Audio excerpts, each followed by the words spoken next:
In this video, I'm going to talk about creating a new geodatabase. It's a step in a process.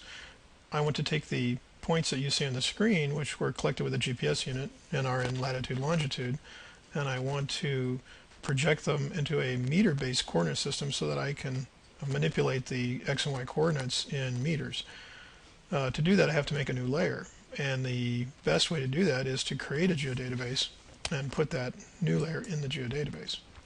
So I've opened up the catalog window, and I will go to a location on the directory that I can find and that I can work in but have write permission. I right click on the name, select new file geodatabase. Pretty easy process to do. I'm going to give it a name that I can track down later. And that takes care of that. The next step is to open up the toolbox.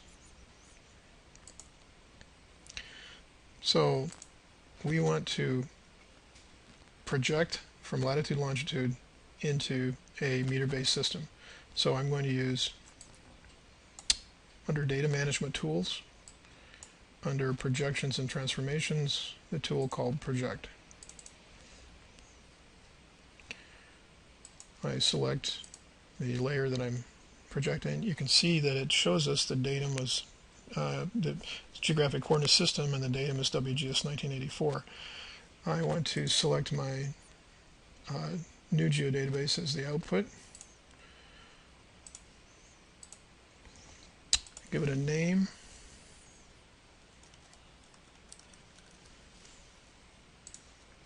So that's the destination for the new data. And then we select an output coordinate system. In Indiana, when we're working in meters, we very commonly use the Universal Transverse Mercator. So I'm going to look in projected coordinate systems for UTM. Universal Transverse Mercator is a worldwide system. It breaks the entire planet into zones split at the equator. The state of Indiana is in zone 16, and because we are north of the equator, we're north, so UTM 16 north is our zone.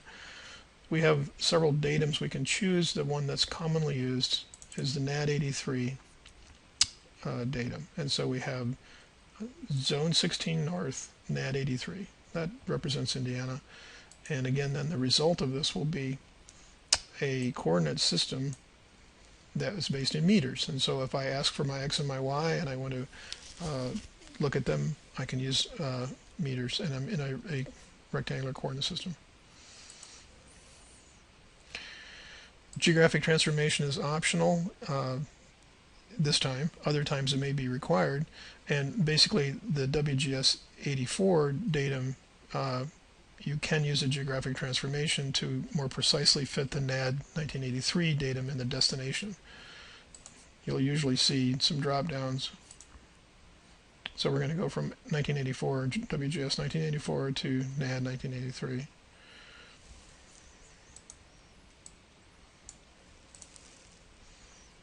The tool is running in the background on my machine. There, it's over. And it will pop up points in a minute.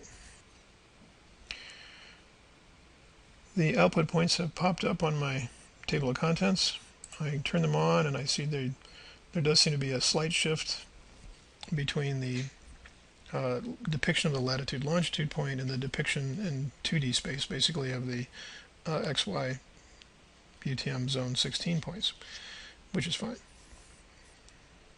The next step in the process that I would take in order to access the x and the y as attributes would be to run the add_xy tool on this layer that I've just created. So if I look under Data Management Tools, and I look under Features, I see Add XY Coordinates. It's a simple tool. I can just give it the layer. Now I'm going to give it the new layer that is in UTM, because I want meters. The other one would give me degrees. The tool's running in the background, generally usually a very fast tool, and it does not make a new layer. It adds to the table a pair of columns. So you can see we now have point X and a point Y, so that is the X coordinate, the Y coordinate for each one of the points in meters. The magnitude is because of the way UTM calculates distance from the equator, so this is a normal magnitude for central Indiana. And that concludes this movie.